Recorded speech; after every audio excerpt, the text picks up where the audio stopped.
Hello and welcome to the France 24 interview. Our guest today is Benjamin Loiseau, a photographer who spent 4 weeks in southern Sudan. South Sudan is about to become the world's newest nation. On July the 9th, thank you very much for being on the show. We're going to see some of the pictures you took. They were published alongside an article by writer Jonathan Little in the weekend magazine of Le Monde. It's called A State Without a Nation, Southern Sudan. And we're going to begin with one picture on the day of the referendum, January 9th. And you see all this crowd of people. Yeah, it was on the opening day, on the 9th of January, and people were really willing to vote on the first day, on the opening day, even though they could vote for the whole week. But they were really willing to vote that day. It was really important for that. So they were all wearing the best clothes and they like going to church. Exactly. They could wait for hours and hours in the sun. It didn't matter. There was so much hope that day. They were finally having their own destiny in their hands. So it was really important for them to vote on the 9th. So that you can see on the picture that they all wearing the best outfits. But this woman is keeping the queue because she's pretending to have. I mean, she actually has a baby and a voting card. So she passes in front of everybody. I think everybody could have done that because they all have at least one child. Right. Anyway. Right. And so there was a lot of turnout on that day, and nearly everyone voted for independence, including the second picture, this elderly man. Can you tell us about this? This man is showing me his hand because on the vote, on bulletin vote, you had two signs, whether you would say yes for independence or no. On the yes, it was an open hand like this.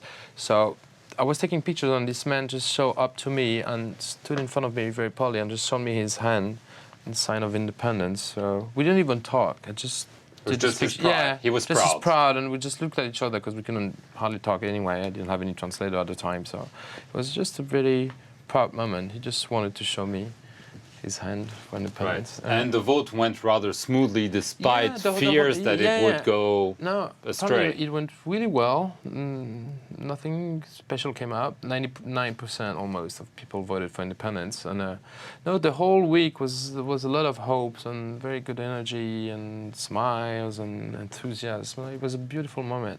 From the smallest village to Juba or anywhere all over the country, because we went to many different places the whole week. It was pretty well organized, I must say. Okay.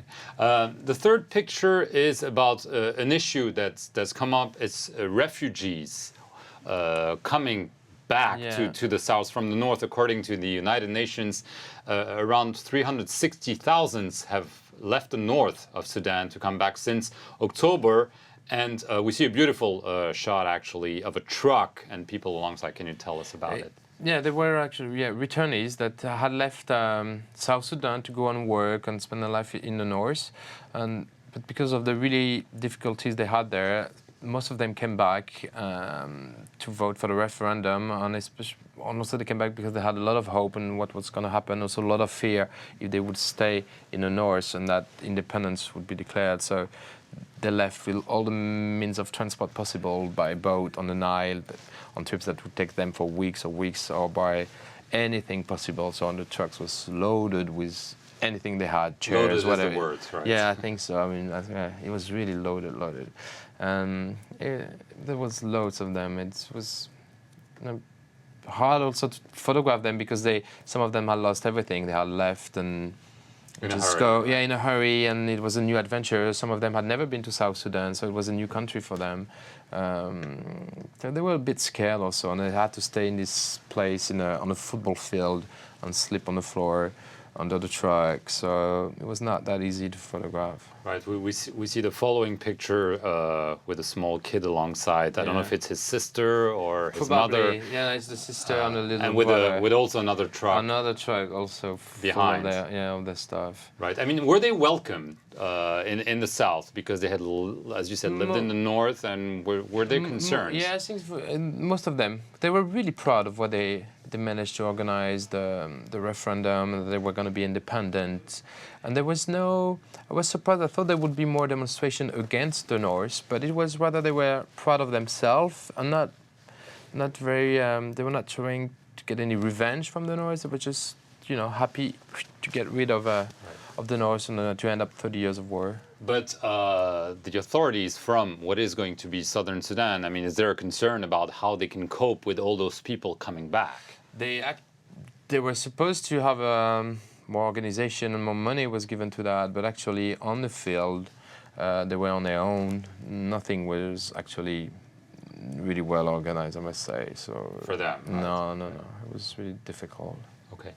We're going to go to the next picture, which is striking pictures and which illustrates some of the dangers. It's not only the tensions between the north, but it's tensions, sometimes very local tensions.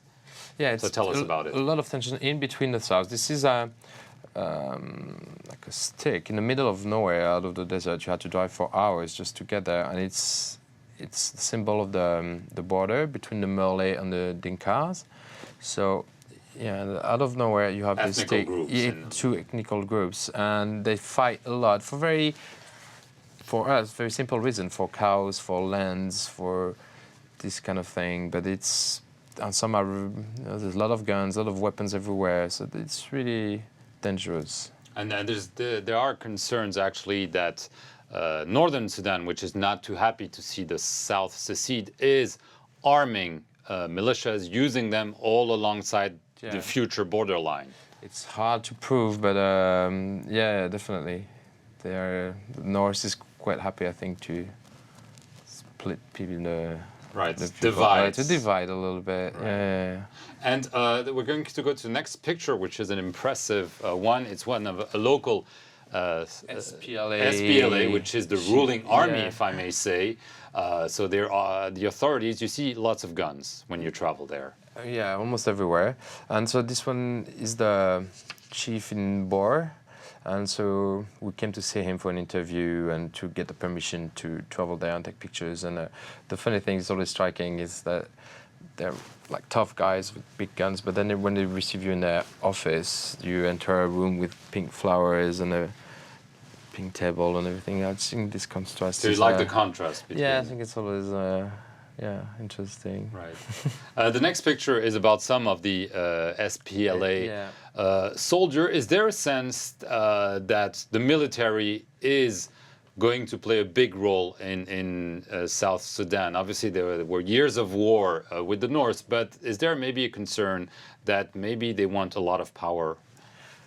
I think so. The army still has a lot of power, and before it really turns out to civilian power, I think it will take a lot of time, and especially because they cannot guarantee peace everywhere in the country for the moment in the South Sudan. So yeah, army is really everywhere, and you cannot do much thing without her. Right. Without it. And the fact that the what will be the ruling party for now in southern Sudan is from a former guerrilla. A lot of Western money has been poured for years in southern Sudan. Is there a concern that maybe this will not be as rosy as the West portrays it to be? That the money is maybe spent on big cars rather than agricultural projects? I've seen many beautiful big cars more than agricultural projects, so I think that's really a concern. And I hope I didn't see the end of it, because there's a lot of promises, there's a lot of hope. It could be a rich country. There's a lot of energy, there's a lot of young people, and they're really enthusiastic about building their nations, but it's going to be really difficult. Right. I mean, one issue is, local gunmen, or big men, as they're sometimes called. The next picture shows exactly how there could be a problem because, men with gun want power. Men with gun want power, or they want their cut of this. So this man is Robert Guang, who was a former rebel who now agreed to ceasefire. So for the moment, it's all okay for him. He won't say anything bad about SPLM or SPLA. But I think if he doesn't get what he wants, he will go back to the bush and start another war. Is this already happening with some of... Yeah, with different groups, with David Yayo or Georgia Tor. Those guys are hidden in the bush with their own army, from hundreds of people to thousands who don't really know, because all of them have guns in a village. So it's really hard, and it's a hard war on the field. So the SPLA cannot control everything. So yeah, it's going to be difficult for them. I mean, are the people there counting on the West to continue to support them, or do they fear that once they become independent on July 9th, the world's attention will go somewhere else, and that all the fragilities and all the dangers will not be dealt with properly? I think, yeah, they're really afraid of that.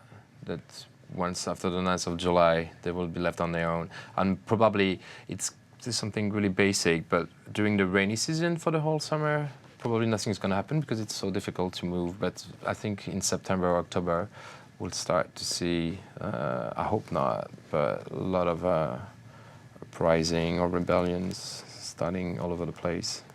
I hope I'm wrong, but this might happen.